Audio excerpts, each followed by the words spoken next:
Hi, everyone. Welcome to Levels. I am Jeremy Long. I'm joined, as always, by my co-host, the T-Rex. No, I'm just kidding. Cassandra Cusino, the Wait, Sportsnista. we got one.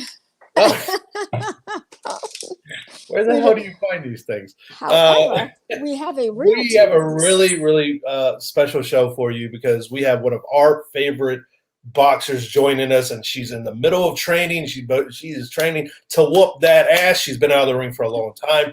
Cece, I know you're ready to speak to her. Yeah, I am too. And so what am I doing? I'm not going to give her the proper introduction because I'm so ready to say hello to her. There she is, the greatest of all time. Ladies and gentlemen, the champ is here.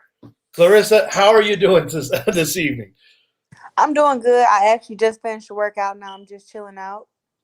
Oh man, oh man, oh man. So, I know we only have you for a short amount of time. Like you said, you just got through finished working out. You're probably trying to rehydrate and stuff. But uh, after so long of not being in the ring, not having really anything to, train for as far as an actual match, you have one coming up finally. How does it feel to be back, training with a purpose? I've always trained with the purpose, whether I had an opponent or not. That's just what the greats do. I've been staying in the gym. I've given myself small goals like to get stronger, to get faster. I went from benching 135 to benching 185. Dang. And I can do more push-ups now, and I have a stronger core, just stuff like that. But as far as in boxing, I literally was still sparring, 6 to 8 to 10 rounds in the gym against 3 different sparring partners. So I haven't been out the loop, and I don't think that being out the ring over a year will affect me any, to be honest. You have been out for a while. When did it become apparent to you that you were going to sit out for 2020? Showtime had that big announcement over the summer. How much of a surprise was that for you? It was a big surprise, honestly, because Showtime was telling us that hey, we're gonna get you on September 26th. Okay, October 3rd. Okay, after the October 3rd talk, that's after they hit us with, hey, we're not gonna be able to put you on until next year. But they kind of just was stringing us along from the time, I don't know, since boxing opened back up till October. So then that's when we started looking elsewhere. But I always knew that I had other options, but COVID was making it hard for really a lot of people to get fights. Mm-hmm.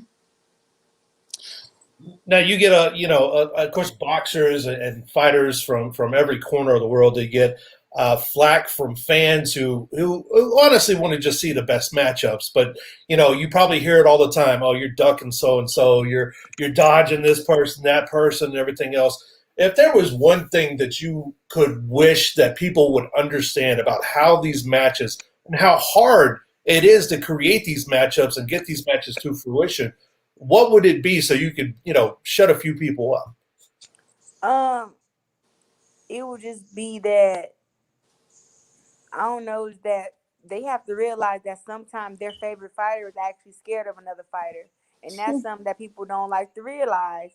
And people been talking a whole lot of smack about Savannah Marshall winning the world title right up at 160, one of my banking belts, and they're saying, "Oh, you ran in MMA to get away from her, and you don't box anymore." And it's like, first of all, I don't believe the hype.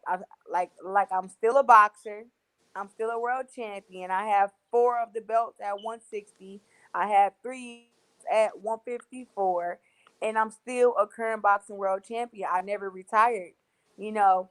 But she's so afraid of me that that's the story that she's feeding to her fans. Oh, I'm calling out Claressa Shields, and she's scared of me. And it was like, no, we already offered you a fight 2 or 3 times, and you and your team said you guys wanted to wait 2 or 3 years till you got more experience, right?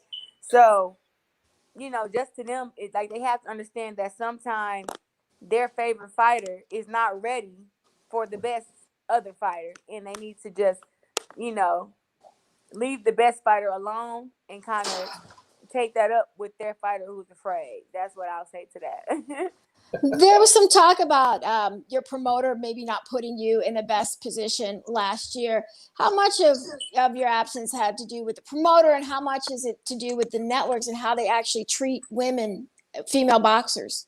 I think that people don't know the order of boxing. And my promoter, Demetrius Salita, is a great promoter. He's one of the most honest promoters that there is in boxing, to be honest. And he did put me in a great position because January 10th of last year, my purse was $350,000. Now, that's a great position to me. Mm-hmm. And we don't take anything less than that moving forward. So with that, he understands the kind of athlete that I am, and we all know that I want to get in the ring more and I would like to fight more. But the order of things is the promoter promotes the fighter. The network decides who fights on the network. So that's Showtime, DAZN, Premier Boxing Champions, ESPN. So the promoters are like the matchmakers, right? They promote the fighters. They get the fights together and they take these fights to the network. And the network says, yes, we want to have that fight on, or no. So the networks are sexist, not my promoter. And even I would say it's not a lot of promoters that's sexist. Like I would say Eddie Hearn has been doing a great job with the female boxers. Dimitri done a great job um, with myself, but ESPN can do a better job as they only have one boxer Is it signed who's Michaela? the Yeah. female, and that's Michaela Mayer. And Premier Boxing Champions, I mean, women, we don't even exist to them. So they definitely need to, Girl, tell you it. know, I don't know what their problem is, but to Al Heyman and to all those guys at Premier Boxing Champions, a lot of guys who I call my brothers, hey, women's boxing exists, and you guys need to get on board and start having women fight on there so we can up our sport. With that, Claressa, then what's the next step that you'd like to be part of when it comes to women's boxing? I mean, you got all the straps, you've got gold medals, you've headlined fights, you're about to headline a major fight. We're going to talk about that as well. But what's next? Well, for me, I'm just building my brand. And as far as in boxing, I think that women world champions should stop waiting on networks to give us a date. We need to, hey, best fighter want to fight against the best fighter, and they need to go and fight each other on pay-per-view. Hmm. And that's the only way that we can start building our pay-per-view numbers and building our pay-per-view buys. Like honestly, I don't know how many pay-per-view buys that I'm going to get. I'm hoping for large numbers, but at the same time, a woman boxer hasn't fought pay-per-view since 2001. So that was 20 years ago. So now it's like I'm kind of picking up the ball from there, and of course I'm using my social media. I got people that support me who's going to be tuning in and watching. And I have a large fan base. But once again, I'm fighting on a network that is Fight TV, FITTE TV, and it's kind of new, and not a lot of boxing networks or people know about it. So my job is to bring attention to their network, so people can come to their network and watch me fight. We are fans of Fight TV on this show for certain, Jeremy and I. So we're gonna try to, like, between us, we're probably gonna have 4 or 5 pay-per-view purchases. So we at least you can count on that for around here. No, but but I know that they throw a lot of fights, though, like they do MMA, wrestling, boxing. But I feel like with women, you know, we have to start somewhere. And I wish I could know the numbers of the first man's pay-per-view fight that ever happened in history. I'm quite sure it wasn't up there in the millions Right. No, it because wasn't. it was preferably new. But I feel like if the women take charge now and we let these networks know, we're not going to be pushed aside because you guys want to put on men who haven't accomplished not even 10% of what we've accomplished. Like we're going to be the main event. We're gonna get pay-per-view buys, and you're not gonna tell us how much we're worth because the pay-per-view buys will tell us that. Well, you guys mentioned about the next step and women's boxing and everything else, but there's been a lot of discussion about that arbitrary title too. How is it important to you that the women's part of women's boxing be dropped and just be respected as boxing across the board because of your accomplishments and the other women that have come after you and kind of before you? Um, I don't know where they're going with that whole thing there. With the whole take women off the belts and all this crap. Like first and foremost, we are fighters, but we're women first. So Mhm. I don't mind being called a woman boxer. I'm a woman, and it's not a problem to me. I think that people need to realize that sports are sports. That's it. If they just Right. take out the whole gender thing, like boxing is boxing. We don't box different because we don't have penises. Like we still box. Right. Yeah, I'm gonna take your word for that part. And some of us women box better than men, and I This and is a I think fact. that That's true. I think that's why they don't want to give us the equal fight time, because the statistics will show like women can probably throw more punches than men can. Women can take more punishment than men can because we have babies and we have to go through a lot of pain. We have periods every month. Men don't have to go through that. It's a lot of things that women have to go through with our bodies that Yeah, that men will not be able to stand up to. So if they gave us yeah. three 12-minute rounds, I think that the numbers would show maybe that we have a bigger punch count. And I think that makes some men and some networks feel intimidated. And then they feel like we're trying to take over their sport. And it's like, look, it's not you guys' sport. It's all of our sport. Boxing is boxing. That's it. Would you be interested in a women's boxing network? Yeah, I think that's where we need to go. I feel like with this pay-per-view fight that I'm having on March 5th on Fight TV, I feel like this will start a wave where the other world championship women boxers will be like, you know what? We will make more money throwing our own fights. And I feel like, and I've been telling all the world championship girl boxers, I've been telling all of them, work on building y'all brand. I have 377K followers on Instagram. I got 10,000 subscribers on YouTube. I got 75,000 on Facebook. Like, build your brand. 50,000 on Twitter. Build your brand up, because the bigger your brand is, the more that people will know you, the more buys you can get, and the more you can. And it's leverage. It's leverage to where you can. So when people say, Showtime told me that I wasn't big enough to fight on pay-per-view, but the numbers don't lie. I got 430K views on Showtime fighting against Hannah Gabriels, and the men that they have fighting on there now main event Yeah. aren't even getting 200,000 views. They're getting 125K, 150. So it's like the numbers don't lie. Right. I have a fan base, and when I fight against the best fighters, they bring their fan base, and we get large numbers. Yeah, that's super whack, actually, that they would say that you don't have the Yeah. numbers. But your brand is about to expand exponentially this year. Earlier, Yes. the announcement was made that you'll be fighting in PFL. I know that you were in New Mexico down at Jackson Wink with John Jones and Holly Holm. What was that like?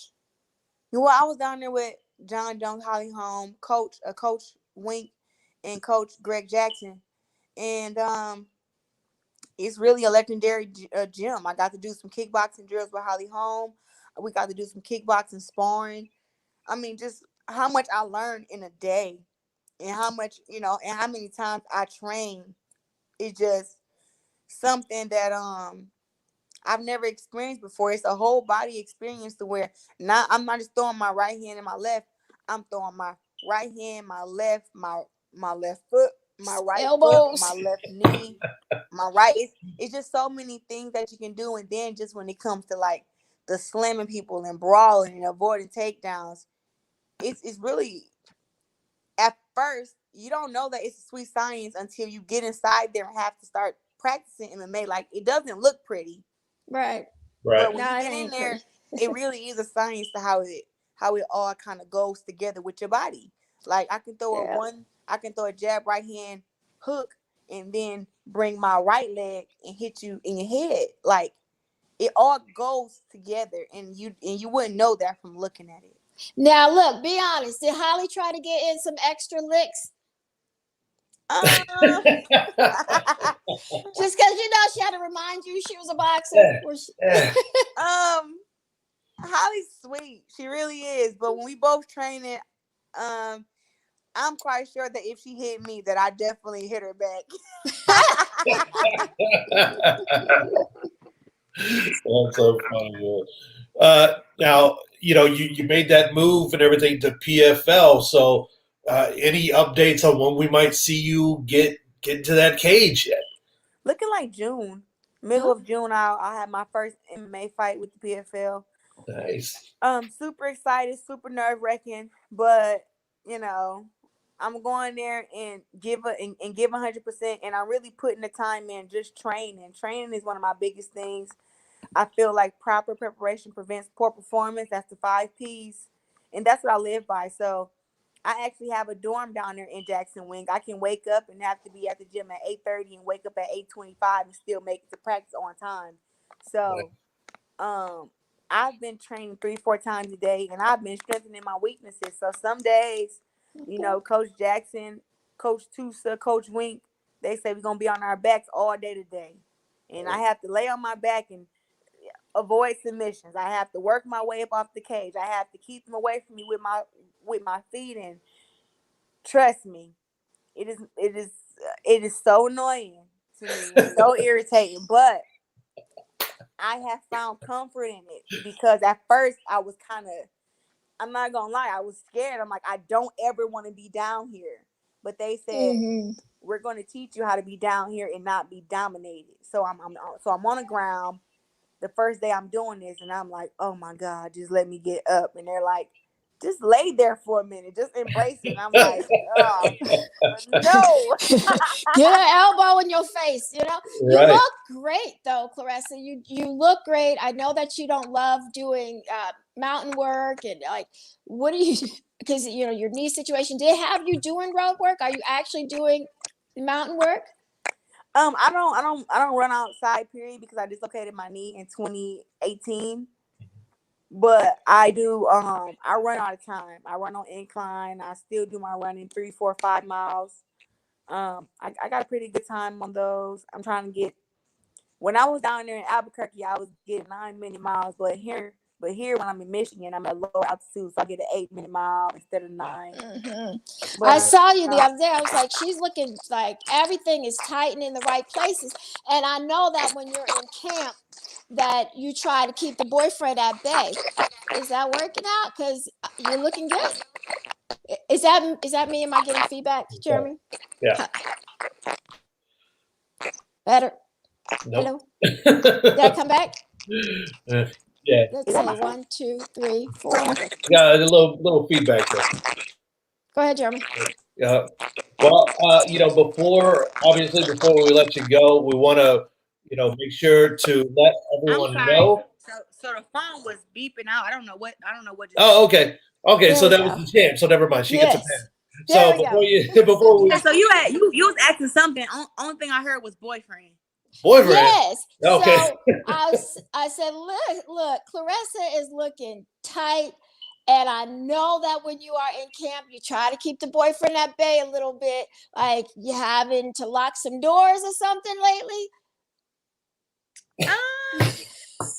Not really. Like, my boyfriend is a gym owner and he's a fitness trainer, so he actually put me through a lot of my workouts. He's the reason I could bench 185 now. But I never let anything get in the way of my training. Like, I always put boxing first and put my training first, because I don't think I would be able to sleep at night if I was to ever lose another boxing match. So it's just like, I put that first. I train hard. Appreciate And that.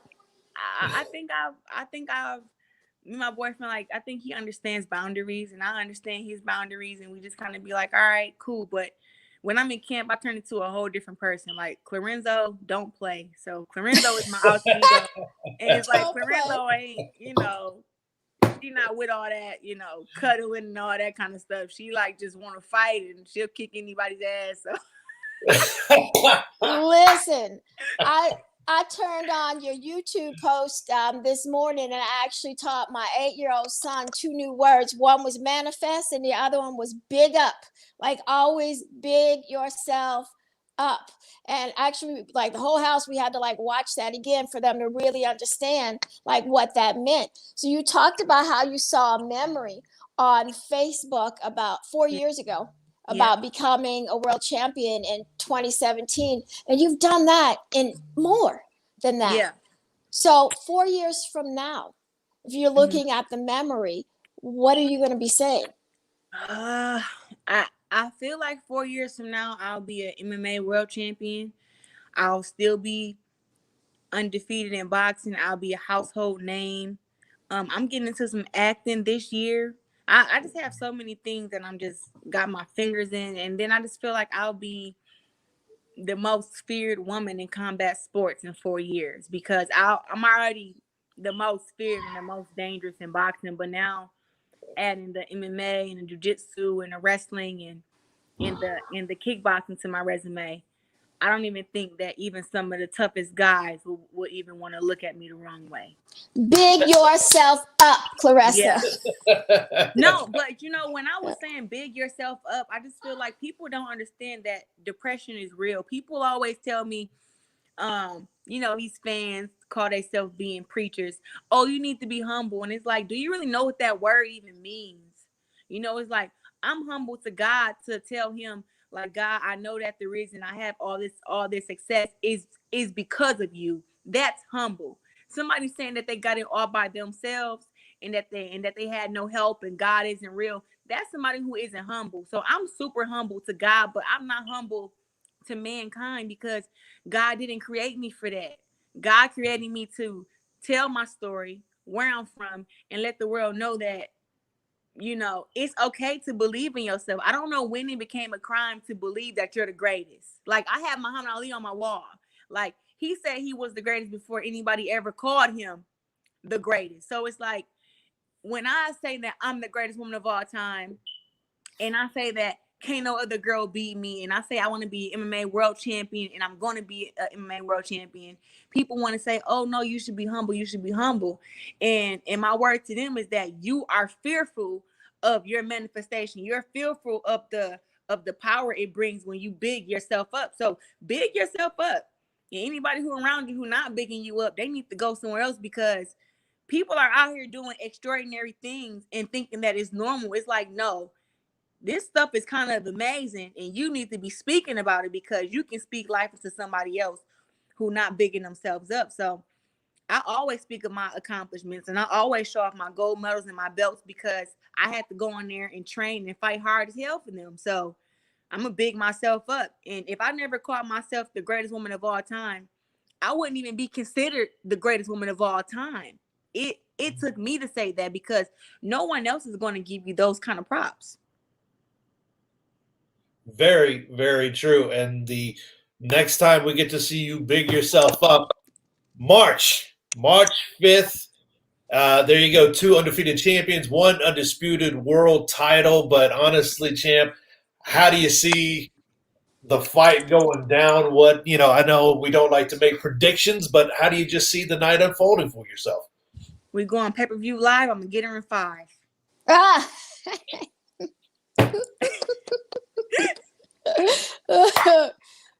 You heard it here first. Efficient. She's efficient with hers. Claressa, I know we got to let you go. There's a couple of questions coming from the chat. Do we have time to ask 2? Yeah. Go ahead. We'll pull them up, Jeremy. I think we got Jose's here, which is when are you going to see the June? Yep, middle of June. Yep. What's the other one, CC? Frank Alonso. Oh, Frank. When are you coming to Vegas to train, or is it in the schedule for you to hit Vegas at any time? Right now, I'll be spending my training time up in Florida, but I can't wait to go to Vegas once the world opens back up, because I'm going to buy a house in Vegas, because I just need to have a house down there for when they had a huge fights, because I'm like, people like to come to the weigh-in and come to the fight.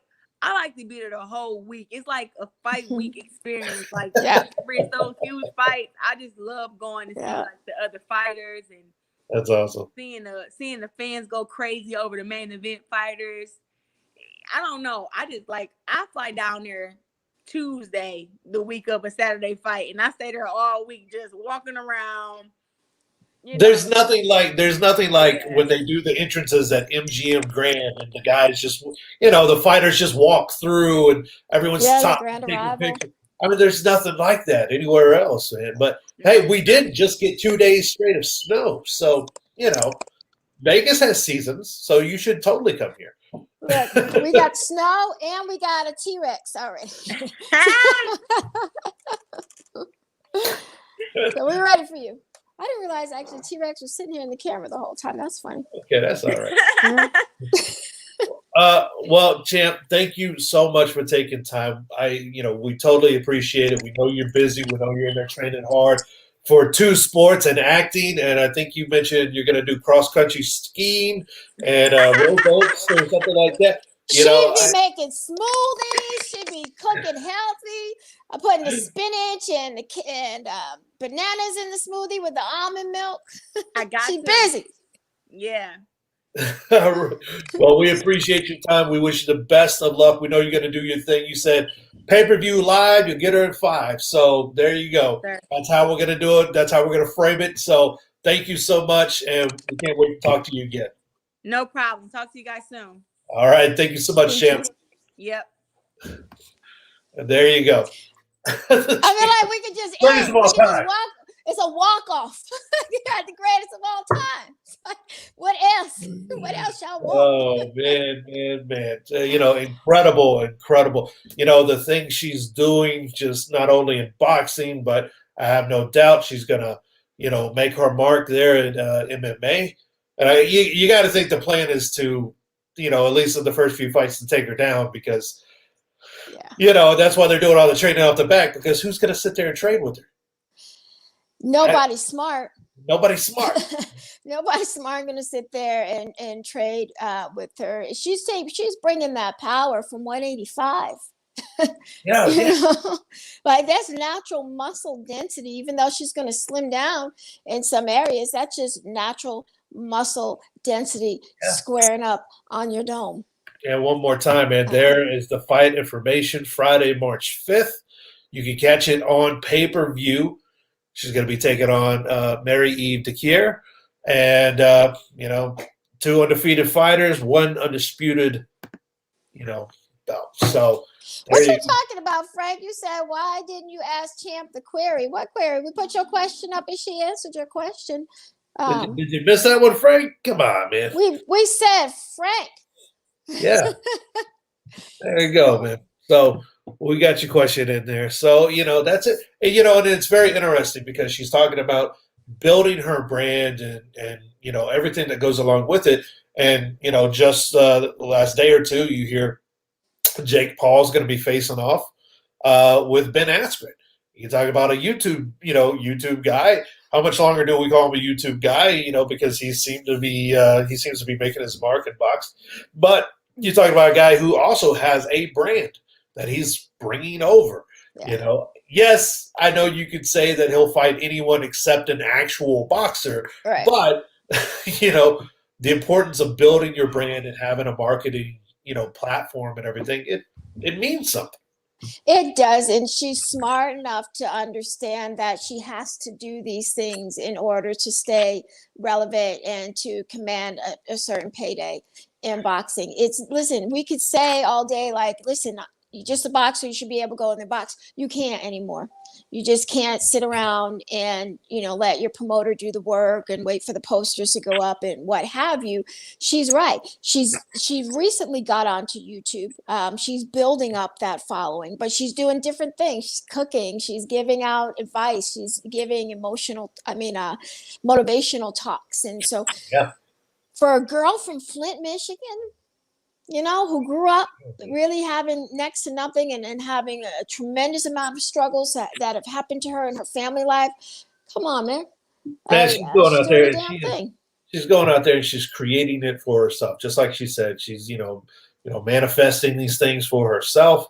And she's, if she's doing all this in boxing, she's not afraid to cross over into other sports, into acting, which is a very unforgiving thing, and all kinds of stuff. So it is really amazing to see her journey and to watch it all unfold, from that young lady with a lot of promise going into the Olympics and then back-to-back golds and, 3-division world champion and, everything. Yeah. So it is really amazing to watch it happen.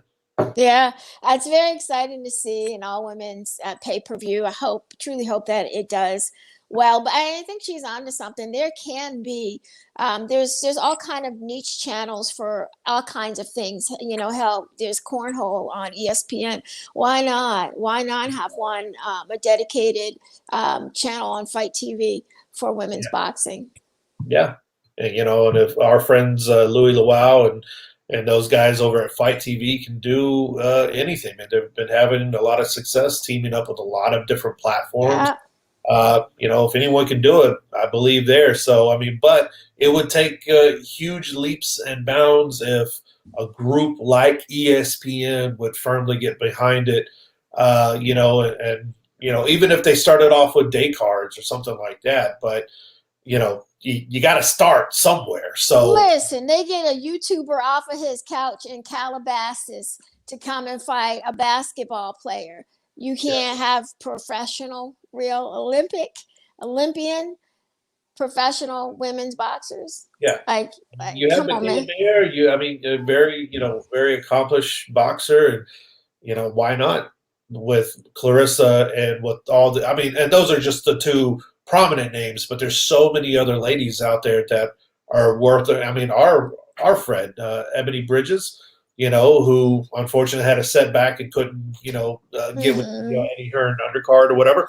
But there's so She'll many. Be back. Franchon Cruz is out there. Franchon Cruz, man, so many talented female fighters that deserve that opportunity and exposure. Yeah. So, there you go. So that's califragilisticexpialidocious. That's it. And that's what we wanted to bring you today was a talk with the champ, with a talk with Claressa Shields, and we gave you that. So, I didn't line anything else up. That was it.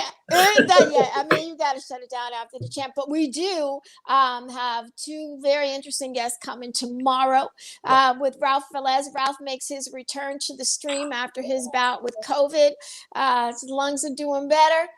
He's out trying to get back into fighting shape.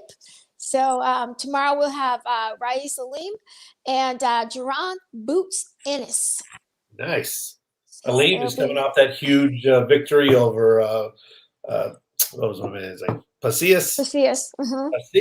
On the Leo Fulton undercard there a couple of days ago. So, he's going to be feeling really good. So that's going to be a really good show. You guys aren't going to want to miss it. Same bad time, same bad channel. Wait, no, what time is it?